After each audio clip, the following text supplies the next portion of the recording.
మాది పెనుమంట్ర. నేను ఈ ధ్యానంలోకి 2008లో వచ్చాను. ధ్యానంలోకి ఎలా వచ్చానో ఒకసారి నా అనుభవం చెప్తాను.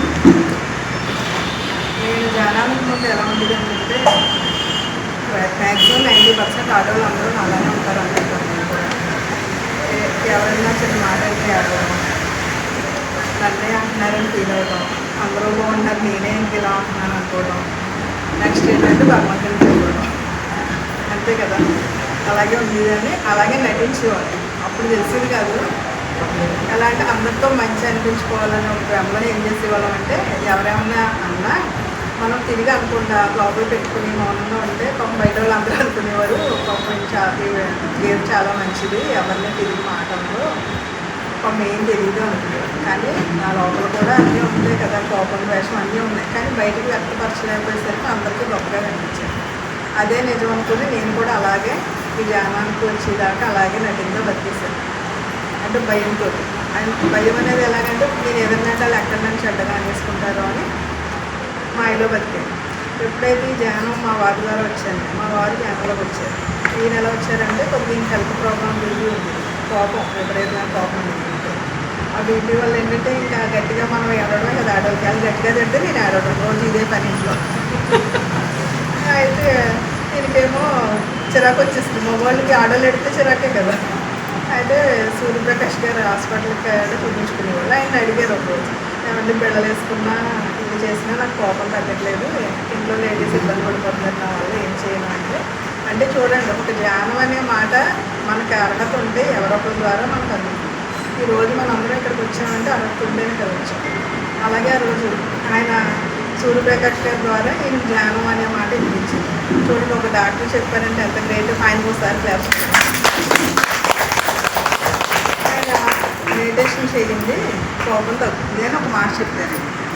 ఎప్పుడైతే మెడిటేషన్ అన్న మాట దాని గురించి కూడా మాకు అవగాహన లేదు, ఏం తెలియదు అసలు. ధ్యానం అనే పదవే మనకు ఇది ఏంటంటే ఒక విషయం తెలిసిందంటే దాన్ని తెలుసుకోవాలనుకుంటారు. మా వల్ల కొద్ది పట్టుదల ఉంటుంది. మెడిటేషన్ చేస్తే కోపం తగ్గుతుంది అంటే అది ఎక్కడ మనకు తెలిసిందా అని అందరినీ అడిగి ఒక రోజు మా ఊళ్ళో ఒక ఆయన ఇంటికి ద్వారా చేశారంటే మాకు తెలియదు ధ్యానం చేసి. ఆయన పలానా సార్ కేవీ ప్రసాద్ గారు అని మాస్టర్ తెలిసే ఉంటుంది అందరూ. ఆయన ద్వారా ఆయనకి ఫోన్ చేశారు. ఆయన ఏమన్నారంటే నేను కాదు మీకు ఫోన్లో చెప్పించాను, ఇవాళ రాయి కుదురులోని ధ్యాన క్లాస్ ఉంది. వినిపిస్తుందండి?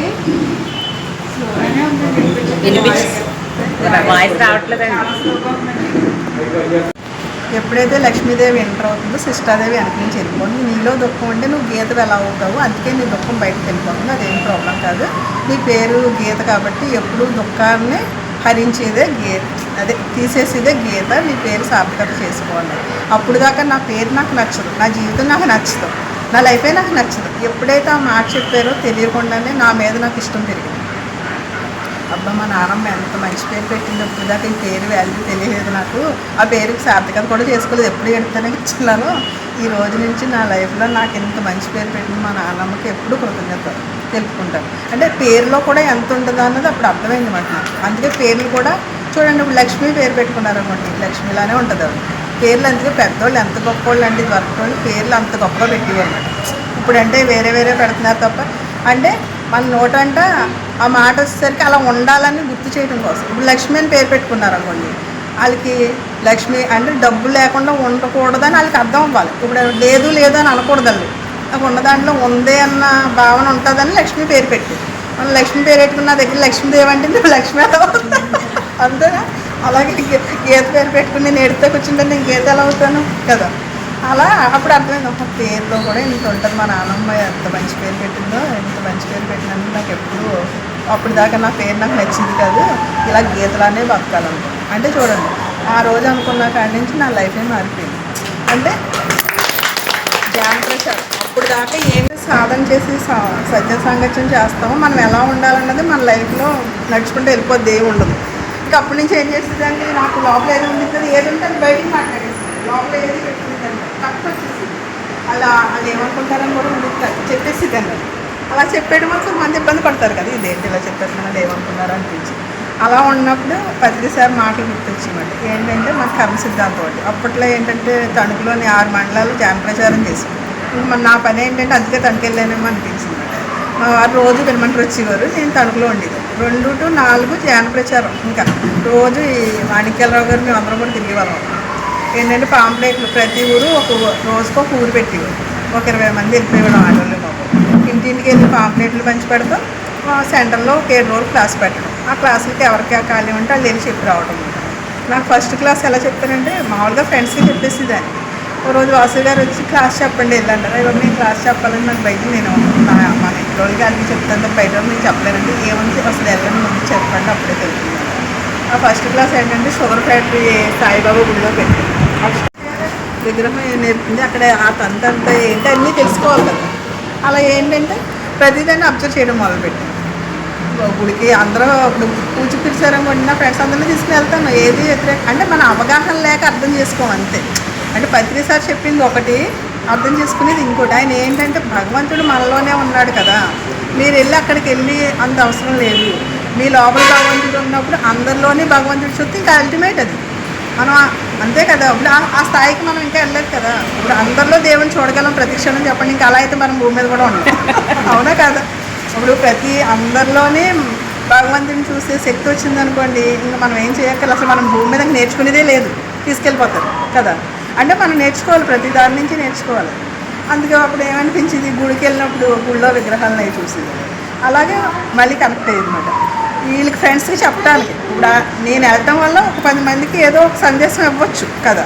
అందుకు మా ఫ్రెండ్స్ అందరినీ తీసుకెళ్ళి కూర్చొని కొంచెం ధ్యానం చేసుకుంటా పూజనండి అని అడిగేదాన్ని. నేను శివుడు కళ్ళు మూసుకున్నాడు ఎందుకంటే నవ్వుకోరు. మీకు తెలిసి నాకు తెలియదు కాబట్టి మీరు వెళ్ళను కదే, అసలు ట్రై చేయి, నీకు ఏమన్నా కనెక్ట్ అవుతుందేమో. మరి నందీశ్వరుడు కళ్ళు తెరిచి కూర్చున్నాడు ఎందుకు పెట్టారంటే అనుకునేదాన్ని. నాకు తెలియదు, అప్పుడు తెలియకుండా క్వశ్చన్ వేసుకునేది. శివుడికి కరెక్ట్ అయ్యేదన్నమాట. అంటే దాని అర్థం ఏంటంటే మన గురించే, ఆ గుళ్ళన్నీ కూడా మన గురించే. శివుడు ధ్యానం చేస్తాడు, మనం ధ్యానం చేస్తాం. మన మనసు కూడా మనం ఎప్పుడు లేపుతామని చూస్తుందా లేదా. అలాగే నందీశ్వరుడు కూడా శివుడు ఎప్పుడు లేపుతాడని చూస్తుంది. అంతే కదా. అలా అన్నమాట. అంతా మన గురించే. నేచర్లో ఉన్న ప్రతిదీ మనం నేర్చుకోవడం కోసం ఉందని అర్థమైంది. అలాగే గుడి గురించి ఇదివరకు చెప్పాను, అయిపోయింది కదా.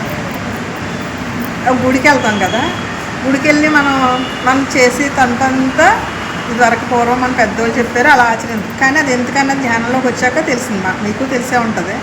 ఇప్పుడు మనకేంటంటే ప్రదక్షిణలు చేస్తాం, ప్రపంచం వాళ్ళకి తెలియదు. ఇప్పుడు ధ్యానం చేయని వాళ్ళకి ఎవరికీ తెలియదు. వెళ్ళిపోతున్నారు, గుళ్ళకి వెళ్ళిపోతారు, తిరిగేస్తారు, రివర్స్లో తిరిగేస్తారు, ఇటు తిరిగేస్తారు, అన్నీ చేసేస్తారు ఎవరైతే చెప్తారు. కానీ అది ఎందుకు చేస్తున్నాం అన్నది అర్థం తెలిస్తేనే కదా అక్కడ పరమార్థం ఉంటుంది. ఇప్పుడు ధ్యానం ఎందుకు చేస్తున్నాం తెలిస్తేనే మనకి లాభం ఉంటుంది. ఏదాలు కళ్ళు మూసుకోమన్నారని కూర్చుంటే ఏమైనా ఉపయోగం ఉంటుంది చెప్పండి, ఉండదు కదా. అలాగే ఏది చేసినా తెలుసుకుని చేయాలి కదా. అలాగే గుళ్ళో కూడా అంతే. నాకు అసలు భగవంతుడు అంటే తెలియదాక అంతా భగవంతుడితోనే అవుతుంది నాకు కనెక్టింగ్. నేను అప్పుడు ధ్యానం వెళ్తాం కదా, మా అత్తయ్య నాకు టార్గెట్. ఇంట్లో ఆవిడే కదా ఉంటారు. నాకు అంతకుముందు నాకు ఏమీ తెలియదు, నీకు పూజలు రావు పురస్కారం అంటే చూడండి, చక్రం అనేది తిరుగుతుంది కదా. ముందు ఏమీ తెలియకపోతే తర్వాత మళ్ళీ వాళ్ళకి తెలియదు, మనకు తెలుస్తుంది. అలాగే ఒక టైం ప్రతి వాళ్ళకి వస్తుంది. కొన్నాళ్ళు ఏడ్చామంటే తర్వాత నవ్వుతాం. అలానే నవ్వు ఎప్పుడు ఉండదు, మళ్ళీ ఏడుస్తాం. అంతే కదా. అలా ఏంటంటే నేను నవ్విది అట్లా ఈ పూజలే చేస్తారు కదా, 3 ప్రదక్షిణలు చేస్తున్నారు ఎందుకు అంటారు. ఏమో అని అంటే ఇలా అంటే మాకు పత్రిసార్లు చెప్తున్నారు కదా, ఆవిడే వస్తారు. కానీ పెద్దవాళ్ళు తీసుకోలేదు.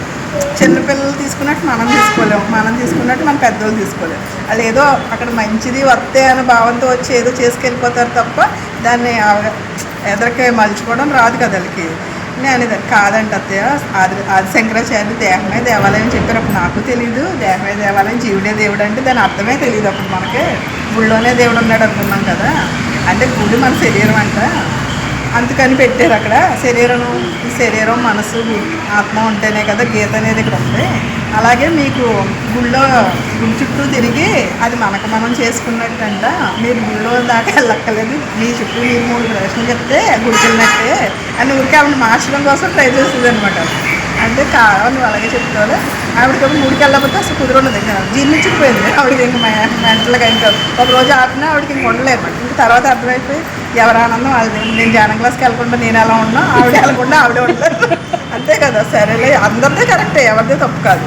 ఆవిడ నుంచి అది నేర్చుకున్నాను అనమాట. ఎవరు ఏది చేసినా మనం గొప్పవాళ్ళు వాళ్ళు తక్కువ అని ఎప్పుడు చూడకూడదు. ఎవరి వేలో వాళ్ళు కరెక్టే కదా. ఇప్పుడు చాలామంది మన మేడర్లే అంటారు. అయిపోయి వాళ్ళు పూజలు నన్నే అనేవారు స్టార్టింగ్లో. నాకు మా అత్తయ్యకి పూజలు అంటే ఇష్టం. ఇంట్లో పూజ చేయకపోతే ఊరుకుంటారండి వాళ్ళే నా ఫ్రెండ్